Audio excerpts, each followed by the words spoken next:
हकीम साहब, HCV का मर्ज़ क्यों होता है?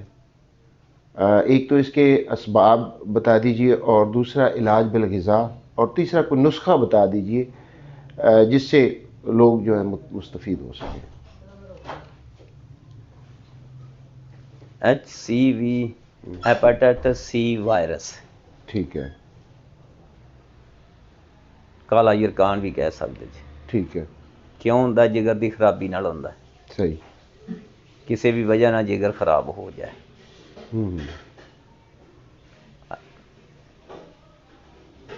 बसियार खोरां भी हो जाता है, ਜਿਹੜੇ ਗੋਸ਼ਤ ਪੋਤਾ ਖਾਣ ਉਹਨਾਂ ਨੂੰ ਵੀ ਹੋ ਜਾਂਦਾ ਹੈ। ठीक है, ਸਿਗਰਟ ਹੁੱਕਾ ਪੀਣ ਵਾਲਿਆਂ ਨੂੰ ਵੀ ਹੋ ਜਾਂਦਾ ਹੈ। ਜ਼ਿਆਦਾਤਰ ਜਿਹੜੇ ਖਾਣ ਨਸ਼ਾ ਕਰਨ ਵਾਲਿਆਂ ਨੂੰ ਹੋ ਜਾਂਦਾ ਹੈ। ਸ਼ਰਾਬ ਪੀਣ ਵਾਲਿਆਂ ਨੂੰ ਹੋ ਜਾਂਦਾ ਹੈ, ਜਿਹੜੇ ਸ਼ਰਾਬੀ ਹੋਣ। सही। ਕੁਛ ਲੋਕ ਐਸੇ ਵਿਚਾਰੇ ਗਰੀਬ ਗੁਰਬਾਂ ਨੇ ਜਿਨ੍ਹਾਂ ਨੂੰ ਖਾਣ ਨੂੰ ਘੱਟ ਮਿਲਦਾ, ਮਿਹਨਤਾਂ ਜ਼ਿਆਦਾ ਕਰਦੇ ਨੇ, ਕਿਤੇ ਖਾਧਾ ਕਿੰਨੀ ਕਿੰਨੀ ਦੇਰ ਨਾਲ ਉਹਨਾਂ ਦਾ ਵੀ ਹੋ ਜਾਂਦਾ, ਬਲਕਿ ਉਹਨਾਂ ਦੇ ਪੇਟ 'ਚ ਪਾਣੀ ਵੀ ਫਿਰ ਆ ਪੈਂਦਾ। ਸਹੀ। ਕੁਛ ਐਸੇ ਬੰਦੇ ਨਫਸਿਆਤੀ ਪਹਿਲੂ, ਲੋਕਾਂ ਦੀਆਂ ਕੜਵੀਆਂ ਮਿੱਠੀਆਂ ਗੱਲਾਂ ਸਾਰੀਆਂ ਸਹਿੰਦੇ ਨੇਗੇ, ਲੇਕਿਨ ਬਿਆਨ ਨਹੀਂ ਕਰਦੇ, ਵਿੱਚ ਹੀ ਰੱਖੀ ਰੱਖਦੇ ਨੇ। ਉਹਨਾਂ ਦਾ ਵੀ ਜਿਗਰ ਵੀ ਮੁਤਾਸਰ ਹੁੰਦਾ ਹੈ, ਦਿਮਾਗ ਦੇ ਨਾਲ, ਦਿਲ ਦੇ ਨਾਲ। ਸਹੀ। ਜਿਗਰ ਵੀ ਮੁਤਾਸਰ ਹੋ ਪੈਂਦਾ। ਠੀਕ ਹੈ। ਇਹਦੀਆਂ ਵਜੂਹਾਤ ਯਾਨੀ ਕਿ ਅਸਬਾਬ ਤਾਂ ਕਿੰਨੇ ਸਾਰੇ ਨੇ। ਫਿਰ ਸਾਡੇ ਆ ਜਿਹੜੇ ਮੋਟੀ ਖਾਣੇ, ਜਿਹੜੇ ਸਾਡੇ ਖਾਣੇ, ਜਿਹੜੇ ਸਾਡੇ ਖਾਣੇ ਨੇ, ਖਾਣ ਪੀਣ ਦੇ ਨਾਲ ਵੀ ਇਸ ਤਰ੍ਹਾਂ। ਇਹਦੇ ਵਿੱਚ ਜਿਗਰ ਦੇ ਜਿਹੜੇ ਟਿਸ਼ੂ ਨੇਗੇ ਉਹ ਸੁੱਕੜ ਪੈਂਦੇ ਨੇ, ਸੁੱਕੜ ਕੇ ਆਪਣਾ ਫੰਕਸ਼ਨ ਪੂਰਾ ਨਹੀਂ ਕਰਦੇ। ਸਹੀ। ਮੱਝ ਗਾਂ ਦਾ ਜਿਗਰ ਵੇਗਰ ਵੇਖੋ ਨਾ, ਵੱਡਾ ਹੁੰਦਾ ਹੈ, ਕੱਟੋਗੇ ਤਾਂ ਉਹਦੇ ਵਿੱਚ ਸੁਰਾਖ ਹੁੰਦੇ ਨੇ। ਜਿਵੇਂ ਇਹ ਸਮਝੋ ਇਹ ਸਾਡਾ ਕੀਮਿਆਈ ਕਾਰਖਾਨਾ ਹੈ ਜਿਹੜਾ ਸਾਡੀ ਗਿਜ਼ਾ ਨੂੰ ਪਕਾਉਂਦਾ ਹੈ। ਸਹੀ। ਜਿਹੜੀ ਅਸੀਂ ਗਿਜ਼ਾ ਖਾਂਦੇ ਹਾਂ, ਫਾਈਨਲ ਪ੍ਰੋਸੈਸ ਕਰਦਾ, ਇਹ ਸਾਰੀ ਗਿਜ਼ਾ ਨੂੰ ਜਜ਼ਬ ਕਰਦਾ ਹੈ, ਫਿਰ ਇਹਦੇ 'ਚ ਪ੍ਰੋਸੈਸ ਕਰਦਾ ਹੈ। ਜੇ ਅਸੀਂ ਕੋਈ ਜ਼ਹਿਰ ਖਾ ਲਿਆ ਤਾਂ ਉਹਦੇ 'ਚ ਵੀ ਪ੍ਰੋਸੈਸ ਕਰਕੇ ਉਹਨੇ ਜਿਸਮ ਨੂੰ ਕਾਬਲੇ ਕਬੂਲ ਬਣਾਇਆ ਕਿ ਉਹਦਾ ਜਿਹੜਾ ਨੁਕਸਾਨਦੇਹ ਹਿੱਸੇ ਨੇ ਉਹਨਾਂ ਨੂੰ ਬਾਹਰ ਕੱਢੇ, ਉਹ ਗੁਰਦਿਆਂ ਵਾਲੇ ਭੇਜ ਕੇ ਬਾਹਰ ਕੱਢ ਦੇਣਾ ਉਹਨੇ। ਇਹਨੇ ਬੈਲੈਂਸ ਕਰਨਾ ਹੈ, ਇਹਨੇ ਖੂਨ ਬਣਾਉਣਾ ਹੈ, ਇਹਨੇ ਸੁਫਰਾ ਬਣਾਉਣਾ ਹੈ ਜਿਹੜਾ ਪਿੱਤੇ 'ਚ ਮਾਦਾ ਹੁੰਦਾ ਹੈ, ਇਹਨੇ ਸੁਦਾਬ ਹੋਣਾ ਜਿਹੜਾ ਤਿਲੀ 'ਚ ਮਾਦਾ ਹੁੰਦਾ ਹੈ, ਠੀਕ। ਇਹਨੇ ਬਲਗਮ ਬਣਾਉਣੀ, ਪਲਾਜ਼ਮਾ ਜਿਹੜਾ ਹੁੰਦਾ ਜਿਹੜਾ ਦਿਮਾਗ ਦੀ ਗਿਜ਼ਾ ਬਣਦਾ ਪਵੇਗਾ। ਸਹੀ। ਇਹ ਸਾਰੀਆਂ ਚੀਜ਼ਾਂ ਇਹਨਾਂ ਨੇ ਐਨਾਲਿਸਿਸ ਵੀ ਕਰਨਾ ਹੁੰਦਾ ਹੈ, ਅਤੇ ਬਣਾ ਕੇ ਫਿਰ ਇਹਨਾਂ ਨੂੰ ਇਕੱਠੀਆਂ ਕਰਕੇ ਫਿਰ ਇਹਨਾਂ ਜਾ ਕੇ ਵਕਤ ਮੌਕੇ ਦੇ ਉੱਤੇ ਜਾ ਕੇ ਫਿਰ ਐਨਾਲਿਸਿਸ ਕਰਨਾ ਹੁੰਦਾ ਹੈ।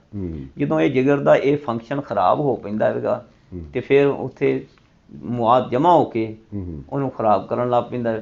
ਫਿਰ ਜਮ੍ਹਾਂ ਖਰਾਬ ਹੋ ਕੇ ਅਤੇ ਉੱਥੇ ਉਹ ਯਰਕਾਨ ਵਾਲੀ ਪਾਸੇ ਤਬੀਅਤ ਚਲੀ ਜਾਂਦੀ ਹੈ। ਪਿੱਤੇ 'ਚ, ਉੱਥੇ ਪਿੱਤੇ 'ਚ ਵੀ ਪੱਥਰੀ ਬਣ ਪਈ, ਇੱਥੇ ਵੀ ਪੱਥਰੀਆਂ ਬਣ ਪੈਂਦੀਆਂ ਜਿਗਰ ਵਿੱਚ ਵੀ। ਉਹ ਕਹਿੰਦੇ, ਅੰਗਰੇਜ਼ੀ 'ਚ ਕਹਿੰਦੇ ਨੇ ਜੀ ਇੱਥੇ ਵਾਇਰਸ ਪੈਦਾ ਹੋ ਗਿਆ, ਉਹਦਾ ਨਾਂ ਰੱਖਿਆ ਹੈਪੇਟਾਈਟਸ ਸੀ ਵਾਇਰਸ। ਇਹਦੇ 6-7 ਕਿਸਮਾਂ ਨੇ, A B C D E, ਕਿ ਕਿੰਨੀ ਕਿਸਮ ਦੇ, ਜੇ ਪਤਾ ਨਹੀਂ ਕਿੰਨੇ ਖਤਮ ਹੋਣ, ਕਿੰਨੇ ਪੈਦਾ ਹੋ ਜਾਣੇ ਨੇ। ਸਹੀ। ਬੇਸਿਕਲੀ ਸਾਡੇ ਕੋਲ ਕਾਨੂੰਨ ਮੁਫਰਜ਼ਾਤ ਦੇ ਤਹਿਤ ਮਰਜ਼, ਜਿਗਰ ਦੀਆਂ ਮਰਜ਼ਾਂ ਜਿਹੜੀਆਂ 3 ਕਿਸਮ ਦੀਆਂ ਨੇ। ਜਾਂ ਤਾਂ ਇਹਦੇ 'ਚੋਂ ਇਤਨਾ ਸੁਕੇੜ ਆ ਜਾਏ, ਜਾਂ ਇਹਦੇ 'ਚੋਂ ਢਿੱਲਾਪਨ ਆ ਜਾਏ, ਜ਼ੋਫ ਆ ਜਾਏ, ਜਾਂ ਇਹ ਮੋਟਾ ਹੋ ਕੇ ਫੁੱਲ ਜਾਏ, ਫੈਲ ਜਾਏ। ਫੈਲਣ ਦੀ ਵਜ੍ਹਾ ਹੁੰਦੀ ਇਹਦੇ 'ਚ ਰਤੂਬਤਾਂ ਜਮ੍ਹਾਂ ਹੋ ਜਾਣ। ਸਹੀ। ਫੈਲ ਜਾਣਾ, ਮੋਟਾ ਹੋ ਜਾਣਾ, ਅਜ਼ਮ ਹੋ ਜਾਣਾ। ਜਾਂ ਇਹਦੇ ਟਿਸ਼ੂ ਆਪਣੇ ਜਿਹੜੇ ਨੇ ਜ਼ੋਫ 'ਚ ਚਲੇ ਜਾਣ, ਤਹਿਰੀਰ ਹੋ ਪੈਣਾ ਅਤੇ ਜ਼ੋਫ 'ਚ ਚਲੇ ਜਾਣਾ। ਠੀਕ ਹੈ।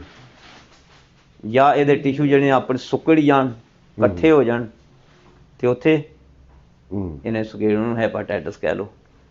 ਸਮਝਦੇ ਨਾ? ਟਾਈਟ ਹੈਪਾ ਮੈਨੇ ਜਿਗਰ ਹੈ, ਟਾਈਟ ਮੈਨੇ ਕੱਸਿਆ ਜਾਣਾ, ਸੋਜ਼ਿਸ਼ ਆ ਜਾਣਾ। ਸਹੀ।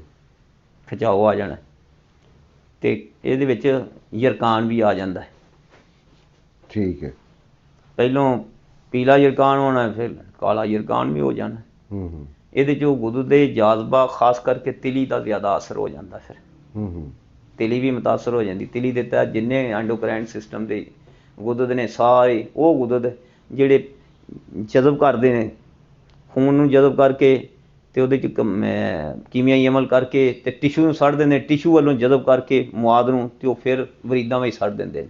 ਉਹ ਕੰਮ ਉਹਨਾਂ ਦਾ ਨਹੀਂ ਹੋ ਪਾਉਂਦਾ।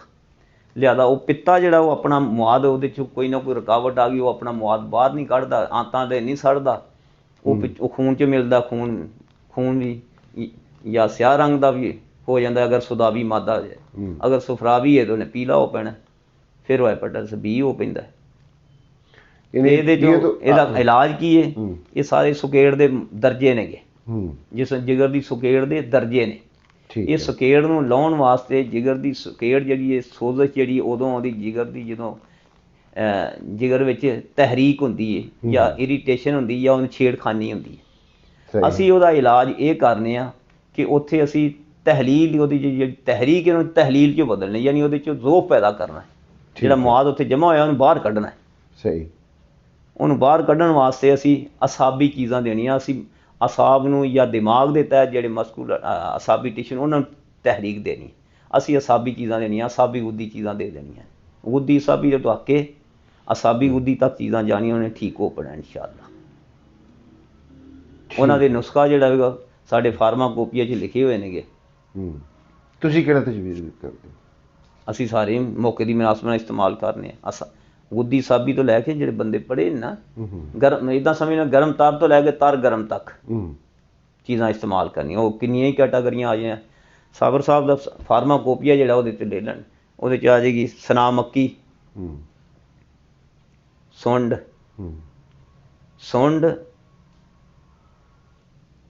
ਕੀ ਹੈ ਜੀ ਆਪਣਾ ਸਨਾ ਮੱਕੀ, ਸੁੰਡ ਕੀ,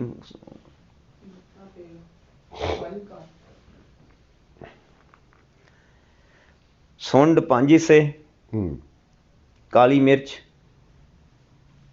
ਠੀਕ ਹੈ 2 ਹਿੱਸੇ, ਨਸ਼ਾਦਰ 1 ਹਿੱਸਾ, ਠੀਕ, ਇਹਦਾ ਬਣਾ ਲੈਣ ਮਰਕਬ। ਸਨਾ ਮੱਕੀ ਇਹਦੇ ਬਰਾਬਰ ਪਾ ਲੈਣ, ਸੁੰਡ ਦੇ ਇਹ ਸਾਰੇ ਦੇ ਅੱਛਾ 8 ਹਿੱਸੇ ਪੈ ਜਾਣੀ। ਠੀਕ ਹੈ। ਇਹਦੀ ਸਾਰੀ ਦੇ ਬਰਾਬਰ ਸਨਾ ਮੱਕੀ ਬਣਾ, ਗੁੱਦੀ ਸਾਬੀ ਨੁਸਖਾ ਬਣ ਜਾਂਦਾ ਹੈ, ਇਹ ਦੇ ਦੇਣ। ਫਿਰ ਇਹ ਵੀ ਦੇ ਸਕਦੇ ਨੇ ਜਿਵੇਂ ਪਹਿਲੇ ਵੀ ਦੱਸਿਆ ਸੀਗਾ, ਸੌਂਫ, ਮਲੱਠੀ ਤੇ ਹਲਦੀ ਤਿੰਨੇ ਬਰਾਬਰ ਰੱਖ ਕੇ ਇਹ ਵੀ ਦੇ ਸਕਦੇ ਨੇ। ਲੇਕਿਨ ਕੈਟਾਗਰੀ ਹੈਗੀ ਕਿ ਹੁਣ ਇੰਨਾ ਕੁਛ ਉਹ ਆਪਣਾ ਯਰਕਾਨ ਹੋਇਆ, ਤੇਜ਼ ਹੋਇਆ, ਤੇ ਫਿਰ ਉੱਥੇ ਜਾ ਕੇ ਇਹ ਆਪਣਾ ਸੌਂਫ, ਮਲੱਠੀ ਤੇ ਹਲਦੀ ਵਾਲਾ ਦੇ ਦੇਣ। ਉਹਦੇ ਵਿੱਚ ਯਾਨੀ ਇਹ ਸਫੂ ਬਣਾ ਕੇ ਤੇ ਇਹ ਹਾਂਜੀ ਹਲਦੀ ਤੇ ਅੱਕ ਦਾ ਦੁੱਧ ਵੀ ਮਿਲਾ ਕੇ ਦੇ ਸਕਦੇ ਨੇ। ਅੱਛਾ। ਹਲਦੀ 8 ਹਿੱਸੇ ਹਲਦੀ, 14 ਹਿੱਸੇ ਵੀ ਹਲਦੀ ਜਾਂ 8 ਹਿੱਸੇ ਹਲਦੀ, 1 ਹਿੱਸਾ ਅੱਕ ਦਾ ਦੁੱਧ ਮਿਲਾ ਕੇ ਰਗੜ ਕੇ ਖੂਬ ਕਰਕੇ ਉਹ ਵੀ ਦੇ ਦੇਣ, ਬਿਹਤਰੀਨ ਹੈ। ਆਮ ਬੰਦਾ ਵੀ ਇਹ ਕਰ ਸਕਦਾ, ਖਾ ਸਕਦਾ ਜਦੋਂ ਯਰਕਾਨ 'ਚ ਹੋਵੇ, ਹੈਪੇਟਾਈਟਸ C 'ਚ ਹੋਵੇ। ਯਾਨੀ ਹਲਦੀ, ਸੁੰਡ ਤੇ ਸੌਂਫ, ਹਾਂ ਇਹਨਾਂ ਦੇ ਵਿੱਚ ਬਰਾਬਰ ਇਹ ਤਿੰਨੇ ਹੀ, ਇਕੱਲਾ ਨੁਸਖਾ ਇੱਕ ਵੱਖਰਾ ਹੈ, ਇਹ ਵੱਖਰਾ ਨੁਸਖਾ। ਹਾਂ। ਤੇ ਜਿਹੜੀ ਹਲਦੀ ਤੇ ਅੱਕ ਦਾ ਦੁੱਧ ਇਹ ਬਰਾਬਰ ਵਜ਼ਨ ਵਿੱਚ ਨਹੀਂ, ਇੱਕ 8 ਦੀ ਨਿਸਬਤ, 1/8 ਦੀ, ਯਾਨੀ ਰਗੜਾ ਲਾ ਕੇ ਇਹ ਵੀ ਲੈ ਸਕਦਾ। ਇਹ TB ਵਾਸਤੇ ਵੀ ਬਿਹਤਰੀਨ ਹੈ।